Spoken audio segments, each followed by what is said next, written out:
Hello everyone, welcome level clover. நான் உங்கள் பிரகாஷ். இன்றைக்கி இந்த காணொலியில் ஒரு முக்கிய இன்ஃபர்மேஷன் நீங்கள் தெரிஞ்சுக்க போகிறீங்க. அதாவது வரக்கூடிய ஜூன் 15ஆம் தேதி முதல் பார்த்தீங்கன்னா இவங்களுக்கும் அந்த மகளிர் உரிமை தொகை அப்படிங்கிறது கிடைக்கும் அப்படின்னு சொல்லியிருக்காங்க. ஸோ இது யாராருக்கெல்லாம் கிடைக்க போகுது அப்படிங்கிற ஒரு சர்ப்ரைஸ் இன்ஃபர்மேஷனும் பார்த்தீங்கன்னா இந்த காணொலியில் நீங்கள் தெரிஞ்சுக்க போகிறீங்க. அது தெரிஞ்சுக்கிறதுக்கு முன்னாடி இது வரைக்கும் நீங்கள் நம்ம சேனலை சப்ஸ்கிரைப் பண்ண வந்தீங்கன்னா மறக்காமல் சப்ஸ்கிரைப் பண்ணுவீங்க.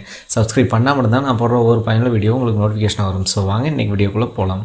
ஃப்ரெண்ட்ஸ், இந்த வீடியோவில் பார்த்தீங்கன்னா மகளிர் உரிமை தொகை, அதாவது கடந்த ஆட்சியில் பார்த்தீங்க அப்படின்னா கலைஞர் மகளிர் உரிமை தொகை அப்படின்னு சொல்லிட்டு ஒரு திட்டத்தை அவங்க கொண்டு வந்திருந்தாங்க. அதுவும் பார்த்திங்கன்னா அந்த திட்டம் அப்படிங்கிறது 2 வருஷத்துக்கு மேலாகி, அதாவது 3 வருஷமே சொல்லலாம். 3 வருஷத்துக்கு மேலாகி தான் பார்த்திங்கன்னா அந்த திட்டத்தை செயல்படுத்துகிறாங்க திமுக அரசு. இப்போது ஆட்சி பொறுப்பேற்று இருக்கக்கூடிய தாவேக அரசு பார்த்திங்க அப்படின்னா நாங்கள் ஆட்சிக்கு வந்த உடனே நம்ம 2500 ரூபாய் அப்படிங்கிறது மதிப்புமிகு மகளிர் உரிமை தொகை கொடுப்போம் அப்படின்னு சொல்லியிருந்தாங்க. இப்போ தான் ஆட்சி பொறுப்பு ஏற்றிருக்காங்க. அதன் அடிப்படையில் பார்த்திங்கன்னா மே மாதத்திற்கு உண்டான அந்த 1000 பணத்தொகையை பார்த்திங்க அப்படின்னா மகளிர் உரிமை தொகையை மகளிரோட வங்கி கணக்கில், அதாவது 1,31,00,000 மகளிரோட வங்கி கணக்கில் நேரடியாக வரவு வச்சாங்க. அதோட கண்டினியூட்டி அப்படிங்கிறது பார்த்திங்கன்னா இப்போது வரக்கூடிய ஜூன் 15ஆம் தேதியும் செலுத்தப்படும் அப்படின்னு சொல்லியிருக்காங்க. ஜூன் 15ஆம் தேதி அந்த 1,31,00,000 பேர் மட்டுமல்லாமல் புதிதாக பார்த்திங்க அப்படின்னா நிறைய பேர்த்துக்கு கிடைக்கும் வாய்ப்பு உள்ளது அப்படின்னு சொல்லியிருக்காங்க. அது யாருக்கு கிடைக்க போகுது அப்படின்னு பார்த்துக்கலாம். அதுக்கு முன்னாடி பார்த்திங்க அப்படின்னா இந்த தாவேக ஆட்சி ஏற்றதும் பார்த்திங்க அப்படின்னா மதிப்புமிகு மகளிர் உரிமை தொகை மாதம் 2500ன்னு சொல்லியிருந்தாங்களே, அந்த திட்டம் எப்போ நடைமுறைப்படுத்துவாங்க அப்படின்னா இப்போது பட்ஜெட்டில் பார்த்தீங்க அப்படின்னா இதுக்கான கம்ப்ளீட் இன்ஃபர்மேஷனும் வெளியாகும் அப்படின்னு சொல்கிறாங்க. அது மட்டும் இல்லாமல் வரக்கூடிய ஜூன் 22ஆம் தேதி இதுக்கான கம்ப்ளீட் இன்ஃபர்மேஷனும் பார்த்திங்க அப்படின்னா நம்ம தெரிஞ்சுக்கலாம் அப்படின்னு சொல்லியிருக்காங்க. என்ன காரணம் அப்படின்னா முதலமைச்சர் விஜய் அவர்களின் பிறந்தநாள் ஜூன் 22ஆம் தேதியில் இந்த 2500 ரூபா மகளிர் உரிமை தொகை, அதாவது மதிப்புமிகு மகளிர் உரிமை தொகை திட்டத்தை செயல்படுத்துறதுக்கு வாய்ப்புகள் அதிகம் அப்படின்னு சொல்லியிருக்காங்க. அது மட்டும் இல்லாமல் இதில் கிரைட்டீரியா அப்படின்னு பார்த்தீங்கன்னா 18 வருஷத்துலேருந்து பார்த்திங்கன்னா 60 வயது உடைய அனைத்து பெண்மணிகளுக்கும் பார்த்திங்க அப்படின்னா அந்த குடும்ப தலைவர்களுக்கும் அந்த 2500 அப்படின்னு கிடைக்கும் அப்படிங்கிறாங்க. 60 வருஷத்துக்கு மேலே இருந்தது அப்படிங்கிற பட்சத்தில் அவங்களுக்கெல்லாம் பார்த்திங்க அப்படின்னா ஓய்வூதிய திட்டமாக 3000 ரூபா கொடுக்கப்படும். 60 வயதுக்கு மேற்பட்ட அனைத்து ஓய்வூதியதாரர்களுக்கும் பார்த்திங்க அப்படின்னா, அதாவது ஓய்வூதியம் மீன்ஸ் அவங்க ஓஏபி வாங்குறாங்க அப்படின்னா அவங்களுக்கு 3000 திட்டம் கிடைக்கும் அப்படின்னு சொல்லியிருக்காங்க. இப்போது இந்த திட்டத்தின் அடிப்படையில் முக்கிய இன்ஃபர்மேஷன் தான், அதாவது கடந்த ஆட்சியில் மகளிர் உரிமை தொகை விரிவாக்கத்தின் போது மேல்முறையீடு செய்த பலருக்கு இம்மாதம் 1000 வர வைக்கப்பட உள்ளது.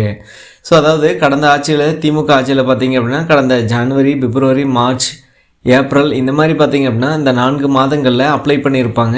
அப்ளை பண்ணவங்களுக்கு பார்த்திங்க அப்படின்னா அந்த பணம் அப்படிங்கிறது கிடச்சிருக்காது. அந்த திட்டத்தை விரிவாக்கம் பண்ணியிருந்தாங்க. அந்த திட்டம் பார்த்திங்க அப்படின்னா உங்களுடன் ஸ்டாலின் அப்படின்னு சொல்லிட்டு கடந்த 2025 ஜூன் 5லேருந்து பார்த்திங்க அப்படின்னா நவம்பர் 15ஆம் தேதி வரைக்கும் தமிழகம் முழுவதும் 10,000க்கும் மேற்பட்ட இடங்களில் அந்த முகாம் கண்டக்ட் பண்ணாங்க. அந்த முகாம்களின் அடிப்படையில் பார்த்திங்க அப்படின்னா அந்த திட்டம் பார்த்திங்கன்னா விரிவாக்கம் செஞ்சாங்க. அந்த திட்டத்தின் அடிப்படையில் நிறைய பேர் அதுலேயும் விடுபட்டிருந்தாங்க. அந்த திட்டத்தின் விரிவாக்கத்தின் போது நிறைய மேல்முறையீடு செஞ்சுருந்தாங்க. அப்படி மேல்முறையீடு செஞ்சவங்களுக்கும் பார்த்திங்க அப்படின்னா இந்த மாதம், அதாவது ஜூன் 15ஆம் தேதி பார்த்திங்க அப்படின்னா அந்த 1000 பணம் வர வைக்கப்பட உள்ளது. இதில் யாரெல்லாம் அப்ளை பண்ணியிருந்தீங்க, மேல்முறையீடுக்கு அப்ளை பண்ணியிருந்தீங்களோ அல்லது சிஎம் செல்லுக்கு கம்ப்ளைண்ட் பண்ணியிருந்தீங்களோ அவங்களுக்கு எல்லாத்துக்கும் பார்த்திங்க அப்படின்னா கலாய்வின் அடிப்படையில், தரவுகளின் அடிப்படையில் செக் பண்ணிவிட்டு அவங்களுக்கும் பார்த்திங்கன்னா அந்த 1000 உரிமை தொகை அப்படிங்கிறது இப்போ வரக்கூடிய ஜூன் 15ஆம் தேதி வர வைக்கப்படும் அப்படிங்கிறாங்க. மேல்முறையீட்டு மனுக்கள் ஏற்கனவே பரிசீலனை செய்த அதிகாரிகள் அவற்றை நிலுவையில் வைத்திருந்தது குறிப்பிடத்தக்கது. அதில் தகுதி வாய்ந்தவர்களுக்கு வரும் 15ஆம் தேதி வங்கி கணக்கில் பணம் வரவு வைக்கப்பட உள்ளது அப்படின்னு சொல்லியிருக்காங்க. நீங்களும் பொறுத்து பாருங்கள். ஆல்ரெடி 1,31,00,000 மகளிர்கள் இதனால் பயனடைந்து வராங்க.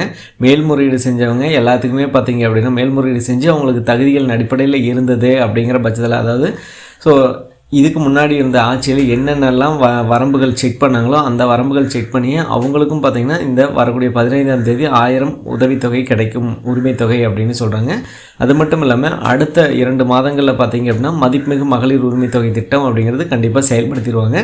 செயல்படுத்துறதுக்கு அப்புறம் பார்த்திங்க அப்படின்னா இந்த 2500 அப்படிங்கிறது அவங்கவுங்க வங்கி கணக்கில் அவங்க ஒரு டேட் சொல்லுவாங்க. அந்த டேட் மூலம் பார்த்திங்க அப்படின்னா வர வைக்கப்படும் அப்படின்னு சொல்லியிருக்காங்க. பொறுத்திருந்து பார்ப்போம்.